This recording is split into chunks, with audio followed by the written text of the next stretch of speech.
नमस्कार दोस्तों, मैं आपके अपने चैनल पर आपका स्वागत करती हूँ। आज का जो टॉपिक है वो है मेरिट्स ऑफ ह्यूरिस्टिक मेथड, यानी ह्यूरिस्टिक विधि की विशेषता क्या होती है।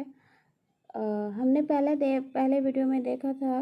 अगर नहीं देखा है तो आप प्लीज़ उस वीडियो को देखें, क्योंकि वो वीडियो देख नहीं समझ में आएगा तो ये भी कुछ हद तक नहीं समझ में आएगा, क्योंकि वो ह्यूरिस्टिक विधि के बारे में बेसिक जानकारी उस वीडियो में दिया गया है। इस वीडियो में हम देखेंगे मेरिट्स, यानी इसके फ़ायदे क्या क्या है, ये कहाँ पे यूज़फुल होता है। तो आपका फर्स्ट है, विद्यार्थी तथ्य एवं प्रमाणों को तर्क वितर्क की कसौटी जांचने के बाद ही स्वीकार करता है। जैसे ह्यूरिस्टिक विधि में क्या था कि मैं खोज करता हूँ, यानी एक बच्चा जो है वो खुद एक्टिव होकर क्या करेगा, वो प्रश्न का जवाब खोजता है। तो इस तरह से वो क्या कर रहा है, वह तर्क वितर्क सारा तथ्य को जो सही प्रमाणित होगा वो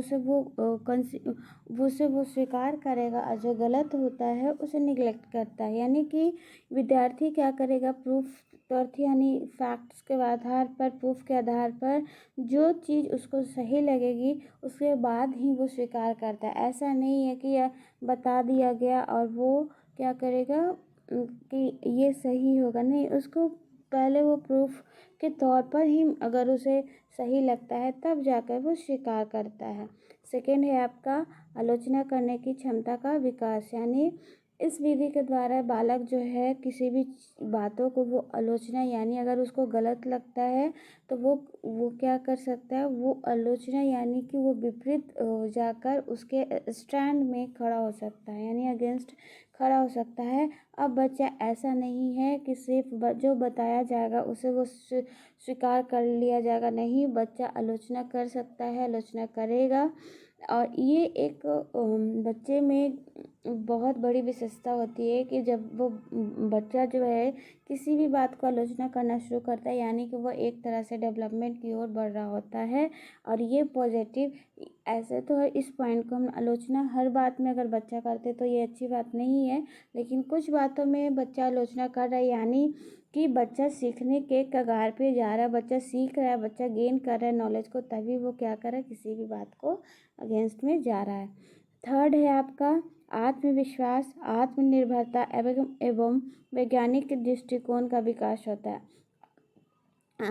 इससे क्या होगा, जब हम लोग खुद ही अगर देखें, अगर हम लोग कुछ काम करते हैं और काम के दौरान अगर वो काम सही आता है तो अलग से खुशी होती है। या फिर आप मैथ्स का एक क्वेश्चन सॉल्व करो, अगर पहला कर लिया, दूसरा कर लिया, तो वो क्या होगा, बच्चे के अंदर अलग, हम लोग के अंदर भी क्या अलग खुशी होती है। लेकिन जैसे ही कोई अगर टीचर ही सिर्फ मैथ्स ब्लैक बोर्ड पे बना रहा है और हम लोग बस उसको कॉपी कर रहे हैं अपने कॉपी में और टेक्स्ट बुक में, तो क्या होगा, उसमें एक्टिव नहीं हो पाता है बच्चा और वो बोर फील करेगा। लेकिन जैसे ही वो खुद बच्चा एक्टिव होकर जब वो अपने सॉल्व करता है प्रॉब्लम को, तो क्या करता है, वो अपने आप में एक तरह का आत्मविश्वास और आत्मनिर्भरता का एवं वैज्ञानिक दृष्टिकोण का भी विकास करता है। अब फोर्थ पॉइंट है नवीन ज्ञान की खोज स्वयं करता है, यानी बच्चा यहाँ क्या कर रहा है, खुद कर रहा है। बच्चा अब उस दौरान क्या क्या सीखेगा, जो भी सीखेगा उसके लिए नया होगा। एक टीचर जानता है कि बच्चा क्या सीख सकता है, इससे क्या क्या हमें नॉलेज मिल सकते हैं, लेकिन जब बच्चा कुछ भी खोज करेगा तो उसके लिए वो बहुत नया होगा, नवीन खोज होगा। इसीलिए इस पॉइंट को कहा गया नवीन ज्ञान की खोज स्वयं करता है। अगला है परिश्रम करने उत्तरदायित्व की भावना का विकास होता है, यानी कि बच्चा एक्टिव है, एक्टिव मतलब क्या, यानी बच्चा क्या कर रहा है, परिश्रम कर रहा है। और उत्तरदायित्व यानी अगर वो काम को कर रहा है तो यानी कि उस पर उत्तरदायित्व भी है इस किसी भी काम को करने का। यानी इस विधि के द्वारा हम परिश्रम करने उत्तरदायित्व की भावना का भी विकास करते हैं। 6 है विद्यार्थी सीखने की प्रक्रिया में ऐसी अनेक बातों को सही जानकारी प्राप्त कर लेते हैं जो केवल इस विधि से द्वारा संभव है।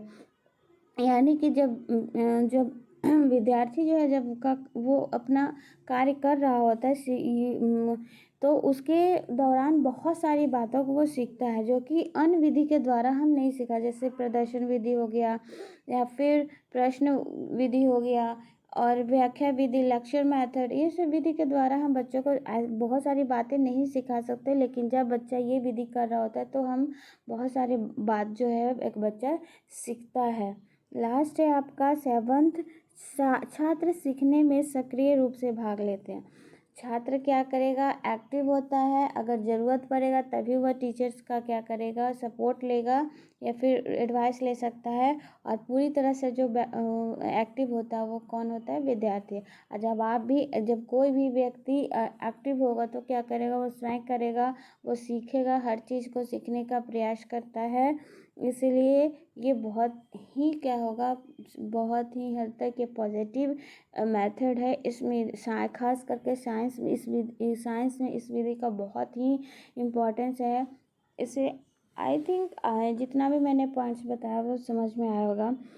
फर्स्ट आप देखिए पॉइंट्स, अगर मेरी ह्यूरिस्टिक विधि का क्या था, कैसे आप समझ सकते हैं। जैसे ह्यूरिस्टिक विधि में क्या होता है, मैं खोज करता हूँ। अगर मान लीजिए आप विद्यार्थी के जगह पे आप हैं और विद्यार्थी आप खोज करें किसी चीज़ को, आप प्रॉब्लम सॉल्व कर रहे हैं, तो अब क्या, सबसे पहले तो आपको एक्टिव होना पड़ेगा। यानी ये पॉजिटिव चीज़ है कि वो आपको एक्टिव होना पड़ेगा। तो आप, अब बच्चा स्वयं एक्टिव है, पहला पॉइंट। अगर स्वयं एक्टिव है तो बच्चा क्या करेगा, बहुत सारी चीज़ों को सीखेगा, ज्ञान उसका अस्थाई होगा। मतलब आप जो उस दौरान सीखोगे वो क्या होगा, आपका ज्ञान वो अस्थाई होगा, परमानेंट होगा। और क्या होगा, उससे सही जानकारी मिलेगी कि आज तथ्य को आप जानोगे, जैसे कि इसके करने पर ये केमिकल रिएक्शन होगा, ऐसे करने पर, इसको मिलाने पर ये केमिकल रिएक्शन होगा, इसके बाद से हमें ये प्रोडक्ट मिलेगा। यानी यहाँ तथ्य प्रमाण आपको दोनों मिले, यानी बच्चा तथ्य प्रमाण को जानकारी और यह वैज्ञानिक दृष्टिकोण का भी विकास होता है इसमें। आप, क्योंकि बच्चे के लिए सब कुछ नया है, वो खोज तो कर रहा है, लेकिन सारा चीज़ जो निकल के आएगा वो सब क्या होगा, नया होगा। इसलिए नवीन ज्ञान की खोज भी स्वयं करता है। आई होप आपको समझ में आया होगा। अगर किसी भी तरह का कोई भी दिक्कत है तो आप कमेंट बॉक्स में क्वेश्चन पूछ सकते हैं। Thank you and have a good day.